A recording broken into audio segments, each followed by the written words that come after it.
Good morning to all my dear students. आज की हिंदी की कक्षा में आपका स्वागत है।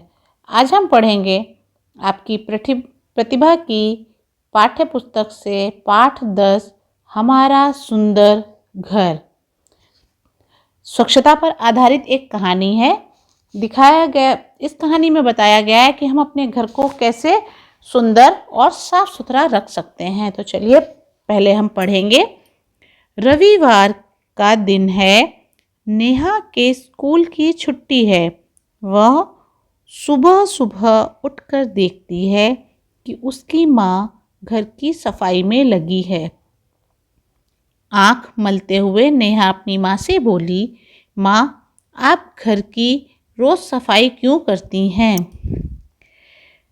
तो माँ कहती है, बेटा, घर साफ रहेगा तभी तो बीमारियां हमसे दूर रहेंगी और हमारी सेहत भी अच्छी रहेगी। माँ, सफाई का सेहत से क्या संबंध है? ऐसा नेहा ने अपनी माँ से पूछा। अक्सर आप लोग छुट्टी के दिन देर से उठते होंगे और अपने मम्मी को घर में साफ सफाई करते हुए देखते होंगे। तो उसी तरह नेहा ने भी पूछा और सफाई करने का कारण भी जानना चाहा। तो माँ ने भी नेहा को किस तरह से जवाब दिया,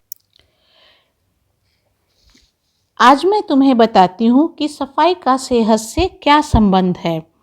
संबंध मतलब होता है रिश्ता। मतलब यहाँ पर कहने का अर्थ है कि सफाई और सेहत दोनों एक दूसरे से जुड़े हुए हैं। बीमारियों से दूर रहने के लिए अपने शरीर की सफाई के साथ साथ अपने घर की सफाई रखना भी बहुत ज़रूरी है। फर्श की धूल और दीवारों पर लगे जालों में बीमारी के कीटाणु रहते हैं। अगर हम इनकी रोज़ सफाई नहीं करेंगे तो सांस लेते समय ये कीटाणु हमारे शरीर के अंदर समा जाएंगे और बीमारियों के रूप में फैल जाएंगे। तो माँ ने नेहा को बताया कि जिस तरह से हमें अपना शरीर स्वस्थ रखना चाहिए, हम देखिए अपने शरीर को स्वस्थ रखने के लिए डेली नहाते हैं, ब्रश करते हैं, समय समय पर अपने नाखून काटते हैं, इसलिए ताकि हम बीमार ना पड़ें, हम स्वस्थ रहें। इसी तरह हमारी सेहत से संबंध घर की सफाई का भी है। यदि हम अपना घर साफ सुथरा और स्वच्छ रखेंगे तो बीमारी फैलाने वाले कीटाणु नहीं फैलेंगे।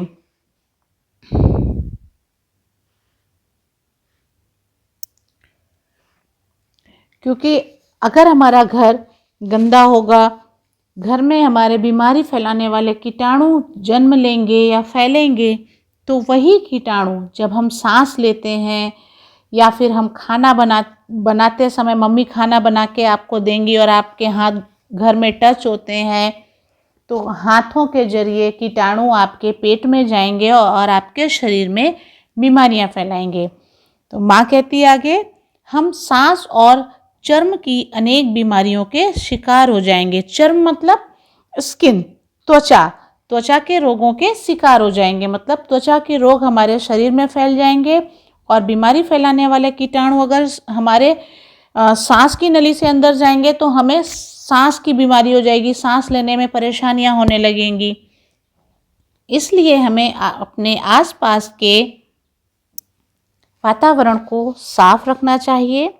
हमें अपने बिस्तर को रोज़ झाड़ना चाहिए। मेज पर खाना खाने के तुरंत बाद मेज को साफ करना चाहिए ताकि वहाँ जूठन गिरा न बाद मेज को जूठन गिरा ना रह जाए।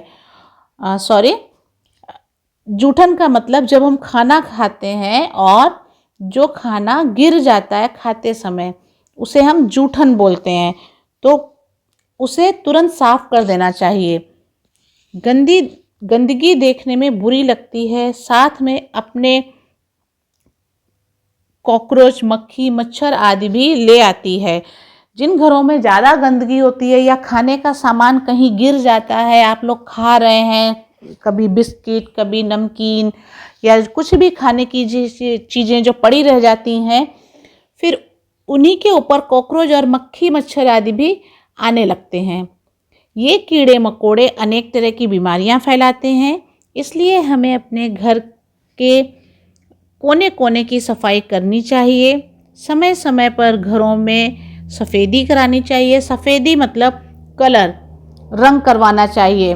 सफ़ेदी कराने से मकान मजबूत भी हो जाता है और सुंदर भी लगने लगता है। घर के अंदर रखा हुआ कूड़ादान ढक्कन वाला ही इस्तेमाल करना चाहिए, जिससे कूड़े की गंध हवा को अशुद्ध ना कर पाए और कीड़े मकोड़े उसमें ना घुस पाएं। घर में हर चीज़ सही जगह पर ही रखनी चाहिए ताकि घर दिखने में सुंदर भी लगे और ज़रूरत पड़ने पर हर चीज़ आसानी से मिल सके। ये बहुत ही अच्छा पॉइंट है। अगर अपने घर में आप सभी चीज़ों को व्यवस्थित तरीके से उनके सही स्थान पर रखेंगे तो आपका घर सुव्यवस्थित, सुंदर और साफ सुथरा दिखेगा। अगर उन्हीं चीज़ों को आप फैला कर रखेंगे तो सबसे पहला तो आपको ढूंढने में तकलीफ होगी, दूसरा आपका घर भी बिखरा हुआ और गंदा लगेगा।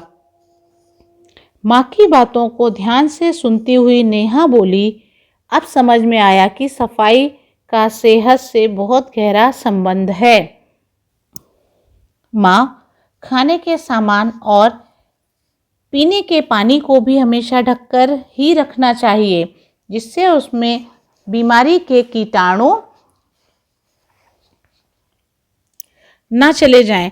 तो ये भी नेहा ने बहुत अच्छी बात कही है। आपके घर में जब भी खाना खुला हुआ हो, पानी खुला हुआ हो तो उसे इस्तेमाल नहीं करना चाहिए, क्योंकि खुले हुए खाने में और खुले हुए पानी में अनेक तरीके के बैक्टीरिया या कीटाणु हो सकते हैं जो आपको बीमार कर देंगे। हमेशा उन्हें ढक कर रखना चाहिए। नेहा की बात सुनकर देखिए माँ क्या बोलती हैं। अरे वाह नेहा, तुम्हें ये सब किसने बताया? तो नेहा ने जवाब दिया, स्कूल में हमारी मैडम ने बताया था। माँ, आज से मैं भी अपने घर को साफ सुथरा रखने में आपकी मदद करूँगी, जिससे हमारा घर और ज़्यादा सुंदर लगे। माँ ने नेहा को गले लगाते हुए कहा, नेहा, तुम तो बहुत समझदार हो गई हो। तो जिस तरह से नेहा ने समझदारी की है, उसी तरह से आप सबको भी समझदारी से काम लेना चाहिए। छोटे छोटे काम करके आप अपनी मम्मी की हेल्प भी कर सकते हैं। उससे उन्हें ये आराम हो जाएगा कि आपकी सभी चीज़ें जो आपके पेरेंट्स को ढूंढ के देने पड़ती हैं वो आप स्वयं ले पाएंगे जब व्यवस्थित रखी होंगी। तो हमें इस पाठ से क्या सीख मिलती है कि हमें अपने घर को साफ सुथरा रखना चाहिए। घर के साथ साथ हमें अपने आसपास के वातावरण को और अपने आप को भी साफ सुथरा रखना चाहिए। तो मेरे प्यारे विद्यार्थियों, आज का आपका पाठ था हमारा सुंदर घर। अब देखिए आप लोग अपने अपने घर को किस तरह से सुंदर रखते हैं। आप सभी को ये कोशिश करनी है। तो आज के पाठ में हम सिर्फ रीडिंग का ही कार्य करेंगे, अर्थात पढ़ने का ही कार्य करेंगे। अगली कक्षा में हम इसी पाठ का लेखन कार्य करेंगे। तब तक के लिए स्वस्थ रहिए, सुरक्षित रहिए और घर पर रहिए। धन्यवाद।